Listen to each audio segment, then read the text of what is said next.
Now the film I'm about to review is called Red Lights. Now red lights are signs and images that are not necessarily seen in everyday society. Signs that something is up, something is wrong, that it's something that necessarily shouldn't be there. And in all honesty, through all my years of experience, I've never encountered such a thing. I've never encountered anything that's made me think that that shouldn't be there whatsoever.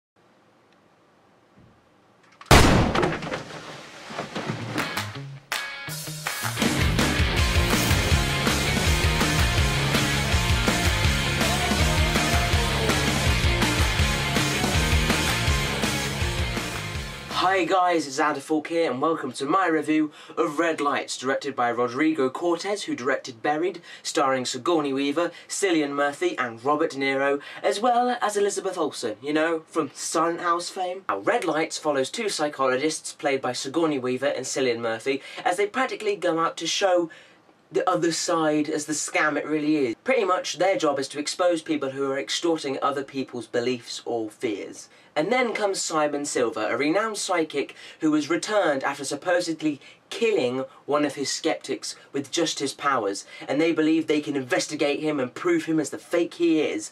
And of course, as you can guess from either the trailer, if you've seen it, or the plot, that things get a little intense and things maybe supernatural, things maybe not. Do you like the voice that I'm doing with this? It's pretty annoying, huh? And unfortunately, the trailer ruins all of it. I swear to God, it just ruins all of the scenes. If you haven't seen the trailer to Red Lights and you're interested in going, just do not watch the trailer. Do not even touch that. Now, of course, because the film is directed by the guy who directed Buried, you can expect a lot of good cinematography with this film. And yes, there is a lot of really good, eerie, very menacing, and just very well choreographed cinematography. This is definitely one of the filmmaking strengths. And the acting, of course, is absolutely superb. I mean, you've got three almost A-list actors. I mean, you've got Robert De Niro, duh. Well, I can't really say that, can I? Because the last film he did star in was... And then, of course, you've got Sigourney Weaver. I mean, thank God she's in this film. I haven't really seen her as a main character for a goddamn long while. I mean, she's been in nothing but indie films and she's been sub-characters. She's never had a really good starring role, and this is an absolutely fantastic performance she gives here. She practically plays like every skeptist in the world. She can disprove any sort of theory or any sort of explanation just by using the simple world around her, and her character was absolutely fantastic. She was cold, strict, with a nice touch of humanity, and she had a really good character background surrounding her, which really makes you feel for her, as well as the other people surrounding her. Cillian Murphy does a good job as well, and I've never been disappointed with his performances. He's a really good actor. I mean, I literally cannot think of one film where he's done a really bad performance. Of course, Robert De Niro does a fantastic job playing the psychic Simon Silver. He's very egotistical as well as mysterious. I mean, we don't get to see like too much of him. I mean, he is definitely the central focus of the film, no doubt about it there. But he's not actually, he doesn't have as much screen time as, say, the other two characters, but he's definitely in there a lot, and he's got a really good air of mystery about him. I mean, and the only person who could pull it off would be Robert De Niro. I can't really imagine anyone else playing this role. Robert De Niro does a very good job. I would definitely say the story is very intriguing too. I'm always into that possibility of the other side proving scams, proving hoaxes. I like that whole aspect of, you know, the supernatural. I just think, for me, it was very interesting. You know, I was definitely concentrating throughout the film, you know, throwing guesses, throwing, you know, what's going to be the possible twists. And it was definitely intriguing throughout the film, and you will be sitting there thinking about it in your head and possibly to other people. This film has got a very creepy and very unsettling tone, and the film pretty much does not let up and does not try to be happy whatsoever. There are bits of humour thrown in there which are quite funny, but pretty much the film just stays on that unsettling, mysterious who done it, what done it, is it done it sort of tone.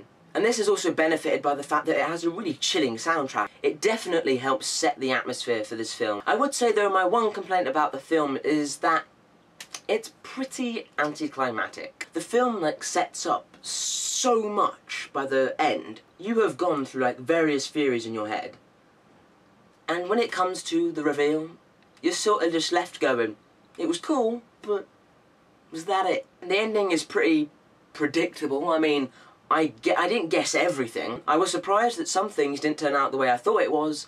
I was a little disappointed because it wasn't as complicated as I thought the film was. Personally, I would have liked to have seen more from the ending, a more complicated plot. I would have liked to have seen more things pan out differently, because overall I was left a little disappointed by the end, and I thought that I know what message you're trying to get across, but you're sacrificing entertainment for a message, and it wasn't brought across in a very well thought way there.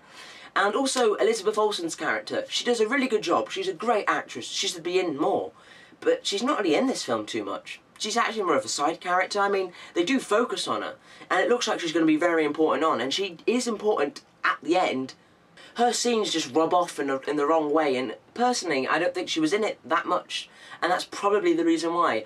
I do feel like there are some deleted scenes on the cutting room floor, and that's possibly going to be on the Blu-ray, that have more scenes of her, because I didn't think her character was well developed enough. I didn't understand her more, I didn't feel for her that much, and probably if those scenes were in the film, or even filmed for that matter, I think, personally, I would have cared more and probably wouldn't have been thrown off by the ending as much. It would have been higher on my rating scale if it managed to pack a really good solid punch, because the film just, it builds and builds a really good story, builds really good suspense, and then just, ugh. You just sort of, you come out the cinema going, really? Was that it? I guessed this halfway through. Would I say it's worth rushing to the cinemas to watch? No. I mean, I didn't rush to the cinemas to watch this, but I was still left disappointed. I would say if there is nothing else on, definitely check it out. It's definitely worth going to see at some point. I'm going to give Red Lights a 3.5 out of 5. It's definitely worth checking out at some point, but is it worth going to the cinema to watch? Well, it's for you to decide. So, thank you guys for watching my review of Red Lights. I know it is at Snow White and the Huntsman, and I'm probably not going to do it due to the fact that almost everyone's seen it and there is no point in reviewing it. If you want to know my thoughts, I thought it was a very good Brothers Grimm-esque take of Snow White and the Huntsman, and I can't wait for the sequel. But for now, this is Xanderfaulk saying goodbye.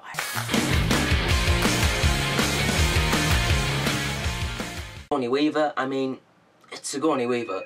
She has been... Literally, the phone goes, I get a text, and I keep making mistakes. This is 10 minutes, and I've barely even got to why the film's good.